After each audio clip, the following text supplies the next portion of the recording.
ಆತ್ಮೀಯ H16 news ಅರ್ಥಾತ್ ಸೀತಾರಾಮ್ ನ್ಯೂಸದ ವೀಕ್ಷಕರೇ, ನಾನು ನಿಮ್ಮವ ಎಂ ಆಯುಧ ಮಲ್ಲಪ್ಪ ಜೊತೆ ಅವರು. ತಾವು ಈಗ ಸುದ್ದಿಗಳ ಲೋಕಕ್ಕೆ ಎಂಟ್ರಿ ಬಿಡ್ತಾ ಇದ್ದೀರಿ. ಈ ಸುದ್ದಿಗಳನ್ನು ಪ್ರತಿಯೊಂದು ನೋಡೋ ಜೊತೆಗೆ ನಿಮ್ಮ ಅಭಿಪ್ರಾಯಗಳನ್ನು ಹಂಚ್ತಾ ಇರಿ. ಯಾಕಂದರೆ ಈ ಸುದ್ದಿಗಳು ನಿಮಗಾಗಿ, ನಿಮ್ಮ ಬದುಕಿಗಾಗಿ, ನಿಮ್ಮ ವೈಚಾರಿಕೆಗಾಗಿ, ನಿಮ್ಮ ತಿಳುವಳಿಕೆಗಾಗಿ ಅನ್ನೋದು ನಿಮಗೂ ಗೊತ್ತು. ಜೊತೆಗೆ ನಮಗೂ ನಿಮ್ಮೊಂದಿಗೆ ಇದೊಂದು ಮಾತಾಡುವಂಥ ಜೊತೆಗೆ ಸುದ್ದಿಗಳನ್ನು ಬಿಡುವಂಥ ಕೆಲಸ. ಈ ಕೆಲಸದಲ್ಲಿ ನಾವು ನಿಮ್ಮೊಂದಿಗಿದ್ದೀವಿ ಅಂತ ಹೇಳ್ತಾ ನೋಡ್ತಾ ಇರಿ ಸುದ್ದಿಗಳನ್ನು. ಸಬರ್ಬನ್ ಪೊಲೀಸ್ ಸ್ಟೇಷನ್ ಲಿಮಿಟ್ಸಲ್ಲಿ ಬರುವ ಕಲ್ಹಂಗರ್ಗ ಗ್ರಾಮದಲ್ಲಿ ಒಂದು ಕೊಲೆ ಪ್ರಕರಣ ವರದಿಯಾಗಿರುತ್ತೆ.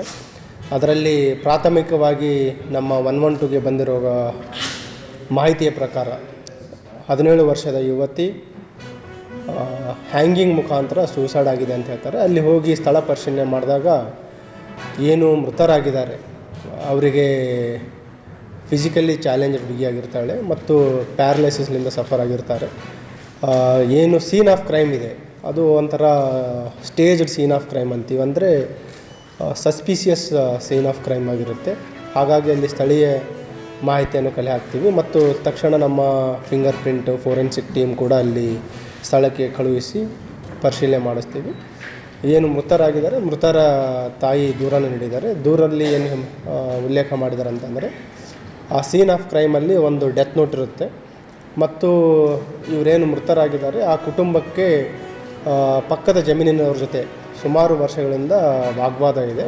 ಅವರು ಹೊಲಕ್ಕೆ ಹೋಗಲಿಕ್ಕೆ ದಾರಿ ಬಿಡ್ತಾ ಇಲ್ಲ. ಸೊ ಅವರೇ ಏನಾದರೂ ಮಾಡಿರ್ಬೋದು ಅಂತಂದು ಅವರು ಕೊಲೆ ಪ್ರಕರಣ ದೂರನ್ನು ನೀಡಿರ್ತಾರೆ. ಆಮೇಲೆ ನಾವೆಲ್ಲ ಸ್ಥಳ ಪರಿಶೀಲನೆ ಮಾಡಿ ಯಾರ ಮೇಲೆ ಅನುಮಾನ ಇದೆ ಅಂತ ಅವ್ರು ಹೇಳಿದ್ರು ಅವ್ರ ಬಗ್ಗೆನೂ ಕೂಡ ಸ್ಥಳೀಯ ACP ಸಬರ್ಬನ್ ಅವರು ಮತ್ತು ಇನ್ಸ್ಪೆಕ್ಟರ್ ಸಬರ್ಬನ್ ಮತ್ತು ಅವರ ಟೀಮ್ ಎಲ್ಲ ಆಯಾಮಗಳಲ್ಲಿ ಮಾಹಿತಿಯನ್ನು ಕಲೆ ಹಾಕ್ತಾರೆ. ಮತ್ತು ತನಿಖೆಯಿಂದ ತಿಳಿದು ಬಂದಿರೋ ಪ್ರಕಾರ ಏನು ಮೃತಳ ತಂದೆ ಇದ್ದಾರೆ, ಮೃತಳ ತಂದೆನೇ ಈ ಒಂದು ಕೊಲೆ ಮಾಡಿರೋದು ಬೆಳಕಿಗೆ ಬರುತ್ತೆ. ಮೃತಳ ತಂದೆ ಹೆಸರು ಗುಂಡೇರಾಯ್ ಅಂತ, ತಂದೆ ಚಂದ್ರಶಾ. ಮೂಲ ಉದ್ದೇಶ ಭಾರತದಲ್ಲಿ ಯುವಕರು ಒಕ್ಕಟ್ಟಾಗಿ ಐಕ್ಯತೆಯಿಂದ ಬಾಳಬೇಕೆನ್ನುವುದೇ ಅದು ಯುವ ಸಮುದಾಯದಲ್ಲಿ. ಹೀಗಾಗಿ ಕೇಂದ್ರ ಸರ್ಕಾರದ ಯುವಜನ ಇಲಾಖೆಯ ವತಿಯಿಂದ ಆಯೋಜಿಸಲಾದಂತಹ ಈ ಕಾರ್ಯಕ್ರಮ ಭಾರತದ ಪ್ರಥಮ ಗೃಹ ಮಂತ್ರಿ ಹಾಗೂ ಅಂದಿನ ಉಪ ಪ್ರಧಾನಿಗಳು ಆದಂತಹ ಉಕ್ಕಿನ ಮನುಷ್ಯರೆಂದೇ ಖ್ಯಾತಿಯಾದಂತಹ ಸರ್ದಾರ್ ವಲ್ಲಭಾಯಿ ಪಟೇಲ್ ರವರ 150ನೇ ಜನ್ಮದಿನೋತ್ಸವದ ಕುರಿತು ಜನಜಾಗೃತಿಯನ್ನ ಮಾಡುವಂತಹ ನಿಟ್ಟಿನಲ್ಲಿ ಅಕ್ಟೋಬರ್ 1ರಿಂದ ನವೆಂಬರ್ 25ರವರೆಗೆ ದೇಶವ್ಯಾಪಿ ಎಲ್ಲ ಜಿಲ್ಲೆಗಳಲ್ಲಿಯೂ ಮತ್ತು ಎಲ್ಲ ರಾಜ್ಯಗಳಲ್ಲಿ ಈ ಕಾರ್ಯಕ್ರಮ ನಡೀತಾ ಇದೆ. ಹೀಗಾಗಿ ಕಲಬುರಗಿಯಲ್ಲಿ ದಿನಾಂಕ 24/11/2025 ಈ ಕಾರ್ಯಕ್ರಮ ನಡೀತದೆ. ಇದರ ಮುಖ್ಯ ಉದ್ದೇಶ ಯುವಕರಲ್ಲಿ ಉತ್ಸಾಹವನ್ನು ತುಂಬುವುದು, ಯುವಕರಲ್ಲಿ ಭಾವೈಕ್ಯತೆಯನ್ನು ತುಂಬುವುದು, ಯುವಕರಲ್ಲಿ ಚೈತನ್ಯವನ್ನು ತುಂಬುವುದು.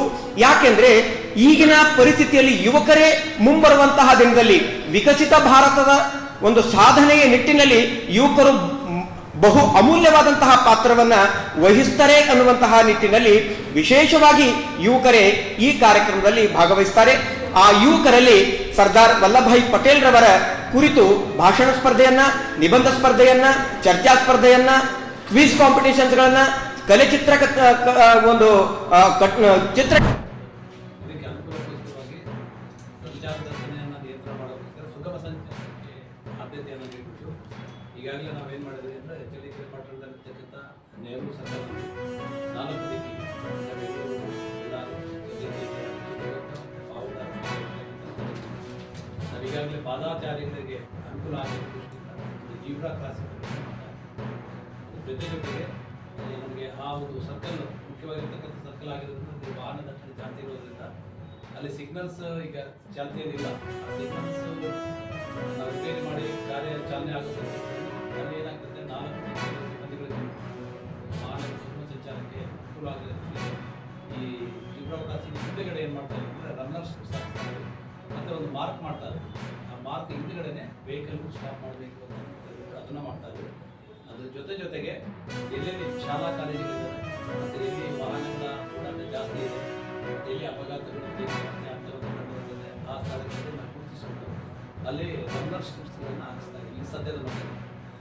ಜೊತೆಗೆ ಪಟ್ಟಣದಲ್ಲಿರ್ತಕ್ಕಂಥ ಸಾರ್ವಜನಿಕರನ್ನು ಈಗಾಗಲೇ ನಾವು ಮನವಿ ಮಾಡಿಕೊಂಡಿದ್ದೀವಿ. ಮುಖ್ಯವಾಗಿರ್ತಕ್ಕಂಥ ಸ್ಥಳಗಳಲ್ಲಿ ನಮಗೆ ಸಾರ್ವಜನಿಕರ ಸಹಕಾರ ಬಂದಿದೆ. ಮತ್ತು ಪಬ್ಲಿಕ್ ಸೇಫ್ಟಿ ಅವರಿಗೆ ಕಾಯ್ದೆ ಪ್ರಕಾರ ಎಲ್ಲಿ ಸಾರ್ವಜನಿಕರು 3 ಜನಕ್ಕಿಂತ ಹೆಚ್ಚಿಗೆ ಒಂದು ಸ್ಥಳ ಅಂತ ಅಂದರೆ ಆ ಸ್ಥಳಗಳಲ್ಲಿ ಕಂಪಲ್ಸರಿಯಾಗಿ ಪಬ್ಲಿಕ್ ಸೇಫ್ಟಿ ಆ್ಯಕ್ಟ್ ಪ್ರಕಾರ CC ಕ್ಯಾಮ್ರಾಗಳನ್ನು ಅಳವಡಿಸಬೇಕು ಅಂತಕ್ಕಂಥ ಕಾಯ್ದೆ ಇರೋದ್ರಿಂದ ಅವರೂ ಕೂಡ ನಾವು ಸಾರ್ವಜನಿಕರು ತಿಳಿಸಿದ್ದೀವಿ. ಅದರೂ ಕೂಡ ಸಹಕಾರವನ್ನು ನಾವು ಕೇಳ್ತಾ ಇದ್ದೀವಿ. ಜೊತೆಗೆ ಟ್ರಾಫಿಕ್ ಅವೇರ್ನೆಸ್ ಸಾರ್ವಜನಿಕರಲ್ಲಿ ಪೊಲೀಸ್ ಇಲಾಖೆಯನ್ನು ಕೋರ್ಕೊಳ್ಳೋದೇನು ಅಂತಂದರೆ ದಯವಿಟ್ಟು ಇತ್ತೀಚಿನ ದಿನಗಳಲ್ಲಿ DIHPT ಮತ್ತು ರಾತ್ರಿ ಕಳ್ಳತನ ಜಾಸ್ತಿ ಆಗೋದ್ರಿಂದ ಮನೆಯಲ್ಲಿ ಯಾವುದೇ ಕಾರಣಕ್ಕೂ ವ್ಯಾಲ್ಯೂಬಲ್ ಐಟಮ್ಸನ್ನು ಯಾವುದು ಇಡೋದು ಬೇಡ. ಈ ಬಂಗಾರ ಆಗಿರ್ಬೋದು, ಹಣ ಆಗಿರ್ಬೋದು, ಯಾವುದೇ ಇದ್ರೂ ಕೂಡ ದಯವಿಟ್ಟು ಅವರೆಲ್ಲರೂ ಬ್ಯಾಂಕ್ಗಳಲ್ಲಿ ನಾವು ಎಲ್ಲರೂ ಹೋಗಬೇಕಾಗಿತ್ತು. ನಮಗೆ ನಂಬಿಕೆ ಇರ್ತಕ್ಕಂಥ ನಮ್ಮ ಸಂಬಂಧಿಕರ ಮೇಲೆ ಪ್ರತ್ಯೇಕ ಮನೆಯಲ್ಲಿ ಇರ್ತಕ್ಕಂಥ ಅತಿ ಅವಶ್ಯಕ. ಜೊತೆಗೆ ಯಾರ್ಯಾರು ಏನಾದರೂ ಬೇರೆ ಕಡೆ ಹೋಗೋದಿತ್ತು ಅಥವಾ ಎಲ್ಲಾದರೂ ಊರಿಗೆ ಹೋಗೋದಿತ್ತು, ಬೇರೆ ಕಾರ್ಯಕ್ರಮಗಳಿಗೆ ಹೋಗೋದಿತ್ತು ಅಂತ ಇದ್ದರೆ ಅವರು ಪೊಲೀಸ್ ಠಾಣೆಗೆ ಮಾಹಿತಿಯನ್ನು ಕೊಡಬೇಕು. ನಾವು ಇಷ್ಟು ದಿನ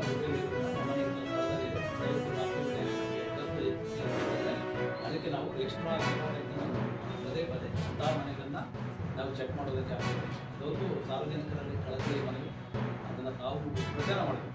ಇಂಪಾರ್ಟೆಂಟ್ ಇರ್ತಕ್ಕಂಥ ತಮ್ಮ ಮುಖಾಂತರ ಹೋಯ್ತು ಅಂತಂದರೆ ಜನರು ಬಂದಾಗಿಂದೂ ಪ್ರತಿ ಏರಿಯಾದಲ್ಲಿ ಹೋಗ್ತೀವಿ, ಪ್ರತಿ ಏರಿಯಾದಲ್ಲಿ ಜನರನ್ನು ಸೇರಿಸ್ಬಿಟ್ಟು ನಾವು ಮಾಹಿತಿ ಕೊಟ್ಟು ಕೂಡ ಸಾರ್ವಜನಿಕರು ಯಾರು ಎಚ್ಚೆತ್ತು ಕೊಡ್ತಾರೆ. ಹಂಗಾಗ್ಬಿಟ್ಟು ಈ ಒಂದು ಕಾರ್ಯಕ್ರಮದಲ್ಲಿ ಈ ಒಂದು ಜನರು ಕೂಡ ಪೊಲೀಸರಿಗೆ ಸಹಕಾರ ಕೊಡಬೇಕು ಅಂತ ಹೇಳಿದ್ರು. ಪೊಲೀಸ್ ಇಲಾಖೆ ವತಿಯಿಂದ ಮತ್ತು ಚಿತ್ರದುರ್ಗ ಪೊಲೀಸ್ ಇಲಾಖೆ ವತಿಯಿಂದ ನಾವು ಜನರಿಗೆ ಕೋರಿಕೆಯನ್ನು ಸಲ್ಲಿಸ್ತಾ ಇದ್ದೀವಿ. ಏನನ್ನು ಮಾಡಲಾಗುವುದು?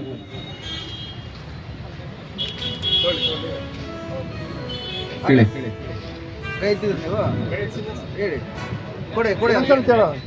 ಇನ್ಸೂರೆನ್ಸ್ ಅಲ್ಲ, ಇನ್ನೊಂದ್ಸಲ ಇಲ್ಲ. ವಿಮೆ ಇಲ್ಲದ ವಾಹನವು ಅಪಘಾತಪಡಿಸಿದಾಗ ಸದರಿ ವಾಹನವನ್ನು ಏನನ್ನು ಮಾಡಲಾಗುವುದು? ತಪ್ಪು. ಸೀಸ್ ಮಾಡಲಾಗುವುದು. ಸರಿಯಾದ ಉತ್ತರ.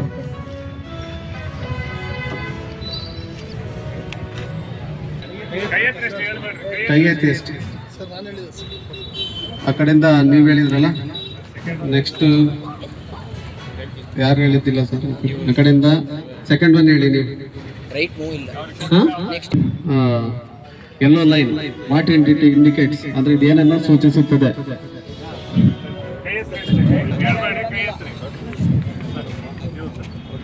ಹೇಳಿ ಮೇಡಮ್.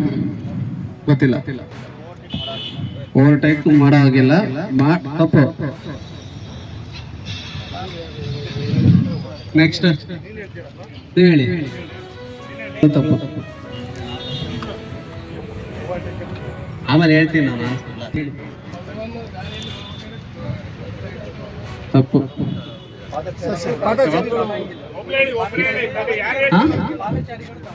ತಪ್ಪು. ಶಾಲಾ ಮಕ್ಕಳ ಝೋನ್, ಸ್ಕೂಲ್ ಝೋನ್ ಸರಿಯಾದ ಉತ್ತರ. ಆದ್ಮೇಲೆ ಎಲ್ಲ ಸುದ್ದಿಗಳನ್ನು ನೋಡಿದ್ರಲ್ಲ, ಏನು ಅನಿಸ್ತು ನಿಮಗೆ? ಇದರಲ್ಲೇ ನಿಮ್ಗೆ ಲೈಕ್ ಆಗಿರ್ಬೋದು, ಡಿಸ್ಲೈಕು ಆಗಿರ್ಬೋದು, ಕಾಮೆಂಟ್ ಬೇಡಪ್ಪ ಅಂತೂ ಅನಿಸಿರ್ಬೋದು, ಕಾಮೆಂಟ್ ಮಾಡಬೇಕಪ್ಪ ಅನಿಸಿರ್ಬೋದು, ಶೇರ್ ಮಾಡಬಾರ್ದಪ್ಪ ಅನಿಸಿರ್ಬೋದು, ಅದು ಮಾಡಬೇಕು ಅನಿಸಿರ್ಬೋದು.